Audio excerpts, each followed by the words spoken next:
দেখুন অ্যাকর্ডিং আমরা আয়ুর্বেদে যেটা বলছি অ্যাঙ্কুলাইন স্পন্ডিলোলিসিসকে আস্তি মজ্জাগত বাত মানে হচ্ছে আমাদের লাইফস্টাইল যেমন রয়েছে, যে কারণ যে ভুল লাইফস্টাইলের জন্য আমাদের শরীরে যখন বাত বাড়ছে তখন গিয়ে কিন্তু এই রোগটা আমাদের শরীরে তৈরি হচ্ছে। তো ন্যাচুরালি আমাদের বায়োলজিক্যাল তিনটে ফ্যাক্টর বায়ু পিত্ত কাফ রয়েছে।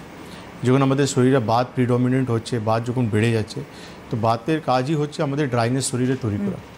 তো এইটা গিয়ে আমাদের ন্যাচুরালি যে দুটো জিনিসের নাম বললাম আস্তি আর মজ্জা আমি বললাম, সেটা দুটোই কিন্তু আমাদের তাকে এফেক্ট করে এই রোগটা আমাদের শরীরে তৈরি করছে। এবার যে ব্যাড হ্যাবিট জন্য আমাদের শরীরে বাত বাড়ে সেটা অনেক কিছু কারণ রয়েছে, যে যেমন দুপুরবেলা ঘুমানো, রাত্রেবেলা লেট নাইট ঘুমানো, তারপর হচ্ছে পেট ঠিকঠাক পরিষ্কার হচ্ছে না, বা আমাদের অগ্নিবল ঠিকঠাক ফাংশন করছে না, বা আমরা খুব ড্রাই রুক্ষ খাওয়া দাওয়া করছি, আমরা অতি ব্যায়াম আমরা করছি যেটা আমাদেরকে করা উচিত নেই, আর ধার্মীয় বেগ আছে যেটা আমাদেরকে করা উচিত নেই। তো এইসব কারণের জন্য আমাদের শরীরে বাত বাড়ছে, বাত বেড়ে এই রোগটা তৈরি হচ্ছে। তো এই যে আমাদের ব্যাড হ্যাবিটসগুলো যদি আমরা চেঞ্জ করতে পারি তাহলে এই রোগটা হওয়ার প্রবণতা কমবে অবশ্যই।